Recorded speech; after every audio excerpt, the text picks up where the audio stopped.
Halo guys, assalamualaikum. Bertemu lagi dengan saya Fadlian Gita Mustari dengan NIM 2203001502141. Kali ini saya akan memaparkan materi narkoba, rokok, dan alkohol, mata kuliah pendidikan kesehatan sekolah. Nah guys, bagian A, narkoba. Menurut WHO tahun 1982, semua zat padat, cair, maupun gas yang dimasukkan ke dalam tubuh yang dapat merubah fungsi dan struktur tubuh secara fisik maupun psikis tidak termasuk makanan, air, dan oksigen di mana dibutuhkan untuk mempertahankan fungsi tubuh normal. Narkoba adalah singkatan dari narkotika, psikotropika, dan obat terlarang. Selanjutnya, narkotika. Narkotika adalah zat atau obat yang berasal dari tanaman atau bukan tanaman, baik sintesis maupun semi-sintesis yang dapat menyebabkan penurunan atau perubahan kesadaran, hilangnya rasa nyeri dan dapat menimbulkan ketergantungan. Dalam Undang-Undang Nomor 22 Tahun 1997, narkotika berasal dari bahasa Inggris narcotics yang artinya obat bius. Jenis-jenis narkotika dalam Undang-Undang Nomor 22 Tahun 1997. Narkotika golongan 1. Narkotika golongan ini sangat berpotensi tinggi menyebabkan ketergantungan, tidak digunakan untuk pengobatan atau terapi. Contohnya adalah bubuk sejenis heroin tetapi tidak murni. Narkotika golongan 2 ini berpotensi tinggi dapat menyebabkan ketergantungan. Namun, narkotika golongan 2 ini digunakan pengobatan atau terapi apabila tidak ada pilihan lain. Selanjutnya, psikotropika. Psikotropika adalah zat atau obat alami atau sintesis, bukan narkotika yang berkhasiat sebagai psikoaktif melalui pengaruh selektif pada susunan syaraf pusat yang menyebabkan perubahan khas pada aktivitas mental dan perilaku. Psikotropika juga memiliki jenis-jenis. 1. Psikotropika golongan 1. Psikotropika golongan 1 ini amat kuat menyebabkan ketergantungan dan tidak digunakan dalam terapi. Contoh psikotropika golongan 1 ini adalah ekstasi atau MDMA, LSD, dan STP. Sedangkan psikotropika golongan 2 ini kuat dalam menyebabkan pemakaiannya. Ketergantungan psikotropika golongan 2 ini digunakan dalam jumlah terbatas untuk pengobatan terapi. Contohnya adalah amfetamin, metamfetamin, dan fensiklidin dan Ritalin. Adapun jenis-jenis psikotropika golongan 3 dan 4. Psikotropika golongan 3 berpotensi sedang menyebabkan ketergantungan agak banyak dalam penggunaan untuk pengobatan atau terapi. Contohnya adalah pentobarbital dan flunitrazepam. Dan psikotropika golongan 4. Psikotropika golongan 4 berpotensi ringan menyebabkan ketergantungan dan sering digunakan dalam pengobatan atau terapi. Contoh psikotropika golongan 4 adalah diazepam, clobazam, fenobarbital, barbital, clorazepam, chlordiazepoxide, dan nestrazem, atau biasa disingkat pil koplo, DUM, MG, Lexo, Rohip, Nipam, dan lain-lain.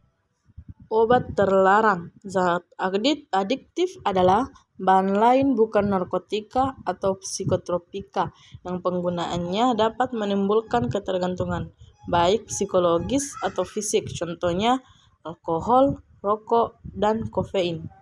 Rokok adalah silinder dari kertas berukuran panjang antara 70 hingga 120 mm atau bervariasi tergantung negara, dengan diameter sekitar 10 mm yang berisi daun-daun tembakau yang telah dicacah.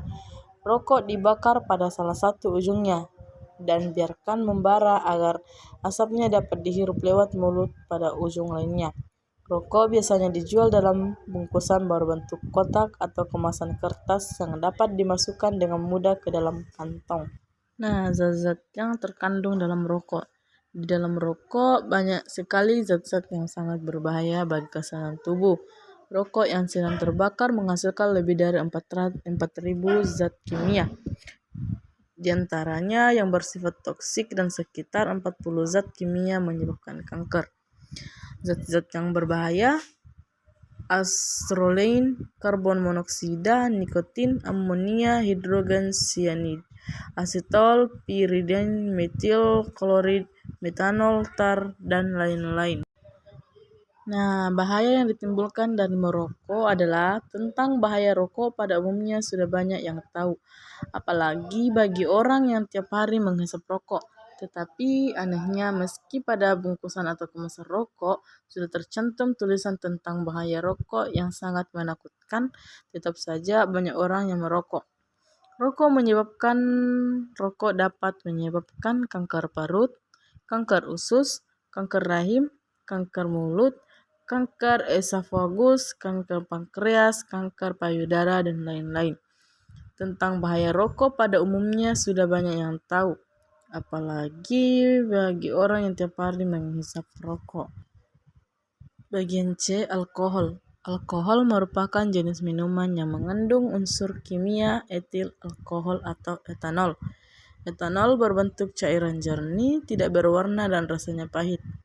Alkohol dapat diperoleh dari hasil fermentasi oleh mikroorganisme dari gula, sari buah, biji-bijian, madu, umbi-umbian, dan getah kaktus tertentu. Alkohol murni tidaklah dikonsumsi manusia. Yang sering dikonsumsi adalah minuman yang mengandung bahan sejenis alkohol, biasanya adalah etil alkohol atau etanol, atau bisa disingkat CH2CH2OH. Alkohol juga menimbulkan pengaruh langsung setelah minum. 1. Kehilangan keseimbangan tubuh, pusing, merasa gembira, kulit menjadi merah, perasaan ingatan menjadi tumpul, dalam dosis tinggi menjadi mabuk.